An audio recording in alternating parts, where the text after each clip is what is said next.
Shalom, perkenalkan nama saya Agnes Patricia Wulandari Koen, mahasiswi semester 5, Fakultas Teologi, Universitas Kristen Arta Wacana Kupang. Di sini saya akan menjelaskan dan memberi tanggapan saya berkaitan dengan perbedaan antara eksegesis dan eisegesis. Eksegesis dan eisegesis adalah dua pendekatan yang saling bertentangan dalam studi Alkitab. Yang pertama, eksegesis adalah penjelasan suatu teks berdasarkan analisis yang cermat dan objektif. Eksegesis secara harafiah berarti untuk memimpin dari, artinya penafsiran dituntun untuk memberikan kesimpulan atau pemahamannya sesuai dengan mengikuti teks. Sedangkan yang kedua, pendekatan yang berlawanan dengan kitab suci adalah eisegesis.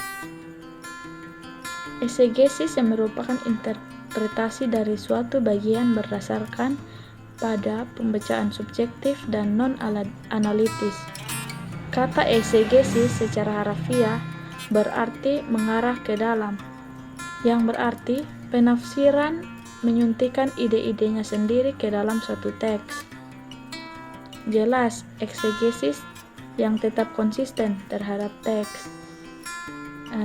Eksegesis berkaitan dengan menemukan makna sebenarnya dari teks, menghormati tata bahasa, sintaksis, dan pengaturannya. Sedangkan eksegesis dengan mudah menyebabkan kesalahan karena calon penafsir mencoba untuk menyelaraskan teks dengan praduganya sendiri.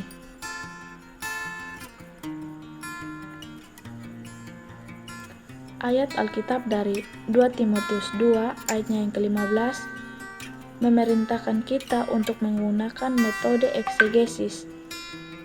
Tampilkan dirimu kepada Allah sebagai seorang yang disetujui, seorang pekerja yang tidak perlu malu, dan yang menangani firman kebenaran yang benar. Seorang pelajar Alkitab yang jujur akan menjadi penafsir, membiarkan teks berbicara sendiri.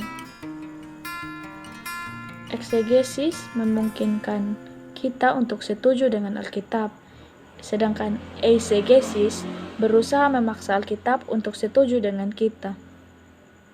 Proses eksegesis melibatkan yang pertama, pengamatan, yaitu apa yang akan dikatakan perikop itu.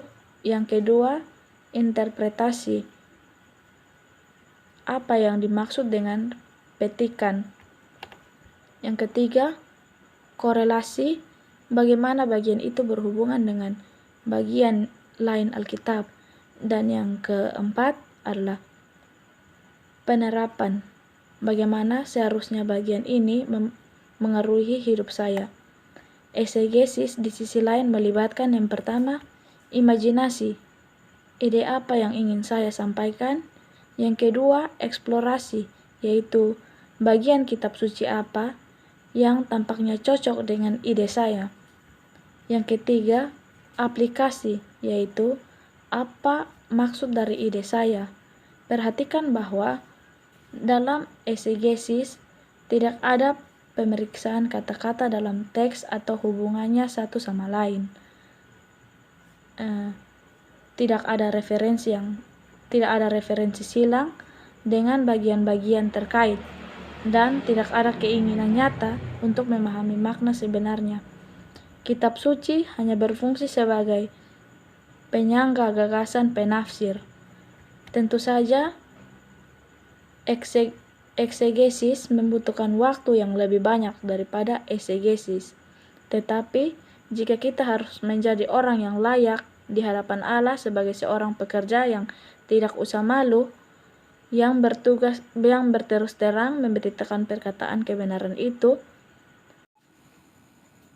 dari sini kita tahu bahwa yang terpenting dan satu-satunya cara dalam menafsirkan Alkitab adalah dengan cara menggunakan penafsiran eksegesis. Demikian dari saya, terima kasih dan shalom.